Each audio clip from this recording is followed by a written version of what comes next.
Value zone hyper mart Nandamuri Balakrishna గారిచే November 28న నాచారంలో గొప్ప ప్రారంభం.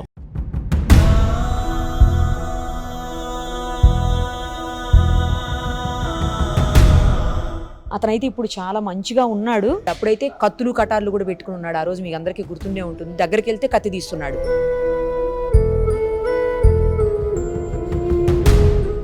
గిరిగారు చాలా మనిషిని అసలు ఎంత మార్చారంటే మీరు అప్పటికిప్పటికి డ్రాస్టిక్ చేంజ్ కనిపిస్తుంది. చాలా మంచిగా ఉన్నాడు అసలు ఇప్పుడు ఇతను. కానీ ఇక్కడికి వచ్చిన తర్వాత అతన్ని చూస్తే కాళ్ళన్నీ కూడా చచ్చుబడిపోయినాయి మేడం. అసలు ఏ మాత్రం కూడా ఆయన చలనం లేకుండా కాళ్ళల్లో.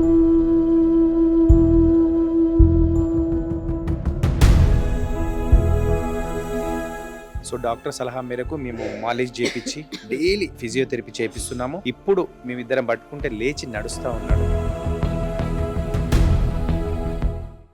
ప్రస్తుతం మనం ఉన్నాం మాతృదేవోభవ అనాథ శరణాలయంలో. మీ అందరికీ గుర్తుండే ఉంటుంది, మనం చాదరఘట్ బ్రిడ్జ్ దగ్గర ఒక వ్యక్తి తన మలమూత్రాలు తానే తాగి తింటూ ఉన్నటువంటి మతి స్థిమితం లేని ఆ పర్సన్ ని చూసి చెలించిపోయి ఎవరో వీడియో పంపితే మనం వెళ్ళి గిరిగారికి ఫోన్ చేసి అక్కడి నుంచి ఆశ్రమానికి అతన్ని తరలించాము. దాదాపు ఇది జరిగి 3-4 నెలలు అయింది. ఇప్పుడు నేను వేరే పని మీద అనుకోకుండా ఇక్కడికి వచ్చాను. సరే ఎలాగ వచ్చాం కదా, అతను ఎలా ఉన్నాడో చూద్దామని చెప్పేసి వచ్చాము దగ్గరకు. అతనైతే ఇప్పుడు చాలా మంచిగా ఉన్నాడు. ఇంతకు ముందు మీద చాలా మారాడు. అప్పుడైతే కత్తులు కటార్లు కూడా పెట్టుకుని ఉన్నాడు. ఆ రోజు మీకు అందరికీ గుర్తుండే ఉంటుంది. దగ్గరికి వెళ్తే కత్తి తీస్తున్నాడు. కత్తిని గట్టిగా ఇలా పిడికిలి బిగించి బలంగా పట్టుకొని మన మీద అటాక్ చేస్తాడని భయపడ్డాం. ఆ రోజు పోలీసుల సహాయం కూడా తీసుకోవాల్సి వచ్చినటువంటి పరిస్థితి. సో ఇప్పుడు చాలా చేంజ్ అయ్యాడు. కాకపోతే ఆ రోజు నుంచి కూడా తల ఇలా కిందకే పెట్టుండేవాడు. ఆ రోజు అంతే, ఇప్పుడు కూడా అలాగే ఉంది. అదేదో ప్రాబ్లం ఉందని చెప్తున్నారు. ఒకసారి గిరిగారితో మాట్లాడదాం. ప్రస్తుతం మనతో పాటు ఉన్నారు, ఆయన మాట్లాడదాం. గిరిగారు చాలా మనిషిని అసలు ఎంత మార్చారంటే మీరు అప్పటికిప్పటికి డ్రాస్టిక్ చేంజ్ కనిపిస్తుంది. చాలా మంచిగా ఉన్నాడు అసలు ఇప్పుడు ఇతను. కొంచెం లావు కూడా అయినట్టు అనిపిస్తుంది నాకైతే. తప్పకుండా మార్పు అనేది వచ్చింది మేడం. మనం ఫస్ట్ తీసుకొచ్చేటప్పుడు అంటే చాలా కోపంగా అగ్రెసివ్ గా ఉండే, దగ్గరికి వెళ్ళంగానే ఆ చాకులు పట్టుకొని మనకి ఎక్కడ అటాక్ చేస్తాడా లేదా తనకు తాను ఏమైనా చేసుకుంటాడా.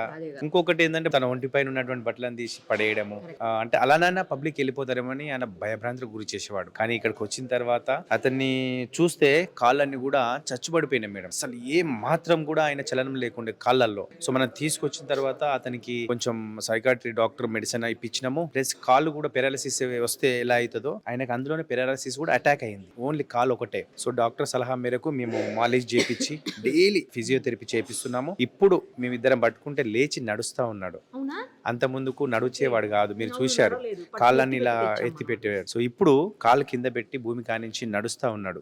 సో దేవుని దయ వల్ల ఆయనకి కాళ్ళు అయితే సెట్ అయిపోయినాయి. సో కొంచెం నెక్ లో ప్రాబ్లం ఉందని చెప్పారు.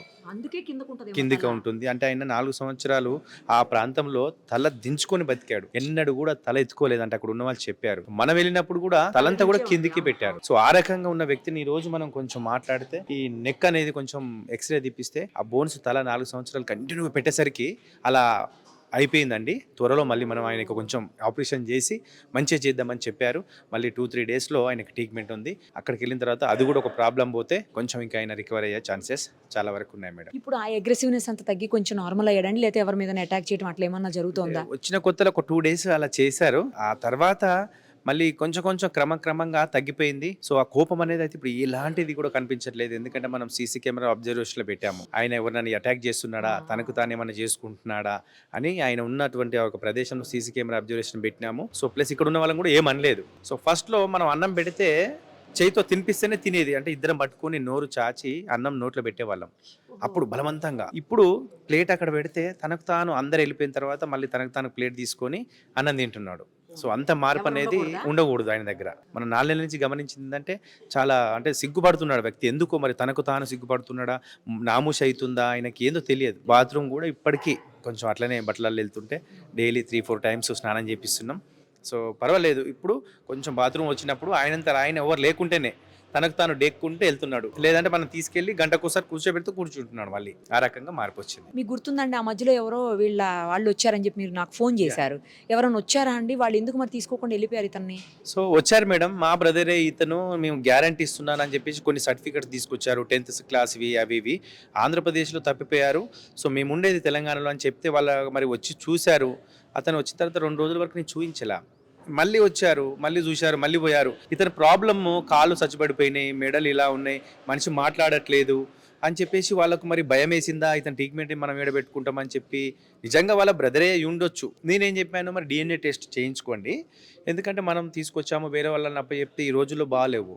తీసుకెళ్ళిన తర్వాత ఇంకేదన్నా జరిగినప్పుడు ఇబ్బంది అవుతుంది, లేదా ఇంకా ఆయనకి ఏమైనా ట్రీట్మెంట్ పరంగా చూపిస్తారా లేదా, మరి అలా బ్రదరేనా కాదా అని నేను DNA టెస్ట్ చేసుకోమని చెప్పాను.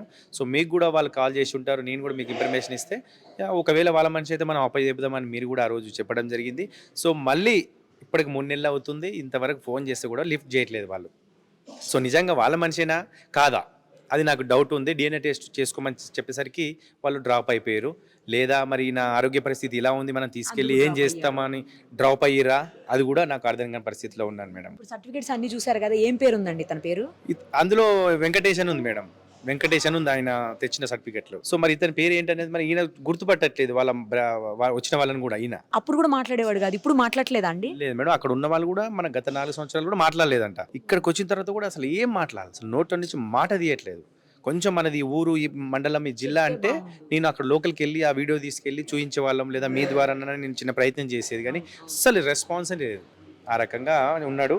కానీ దేవుని దయ వల్ల వారి కుటుంబానికి చేరుకుంటే నాకు అంతకంటే మించిన సంతోషం లేదు. కానీ మీ ప్రయత్నం, మా ప్రయత్నం, ఆయన ఇంటికి చేరుకుంటే మనకు సంతోషంగా ఉంటామని అనుకుంటున్నాను. చాలా మంది ఈ మధ్య కాలంలో మీరు వాళ్ళకి అప్పచెప్తా ఉన్నారు కదండి. అంటే ఒకటే అనుకున్నాను మేడం, సమాజం నాకేమి ఇచ్చిందని కాకుండా సమాజానికి నేనేమి ఇస్తున్నానని ఆలోచనతోటి నెలలో మినిమం 10 మందిని తప్పిపోయిన వాళ్ళని అప్పగించాలని ఒక సిద్ధాంతం మనసులో పెట్టుకున్నాను. సో నేను, నా ఫ్యామిలీ, నా టీం ఒక మంచి సంకల్పంతో తప్పిపోయిన వాళ్ళు చాలా మంది రోడ్ల మీద మినిమం 5,000 మంది హైదరాబాద్లో తిరుగుతున్నారు, 140 మంది మన దగ్గర ఉన్నారు. సో వీళ్ళకి ట్రీట్మెంట్ జరుగుతుంది, తీసుకురావడం ప్లస్ వాళ్ళకి ట్రీట్మెంట్ అందించడం, నెలలో మినిమం 10 మందిని అప్పగించాలని ఎన్ని కష్టాలు రాని, ఎన్ని ఇబ్బందులు రాని ఒకటే సంకల్పం పెట్టుకున్నాను. 10 మందిని వాళ్ళ ఇంటికి అప్పచెప్పాలా, ఆ తర్వాత ఏదైనా ఉంటే చూద్దామని ఆలోచనతో ఉన్నాను మేడం. మీ అందరి సపోర్ట్ ఉంటే ఖచ్చితంగా మనం మిస్సింగ్ కేసెస్ అన్ని ట్రేస్ అవుట్ చేయాలని ఒక ఆలోచన madam. All the very best అండి. Thank you so much. Suman టీవీలో మీ పర్సనల్ అండ్ బిజినెస్ ప్రమోషన్స్ కోసం కింది నెంబర్కి కాంటాక్ట్ చేయండి.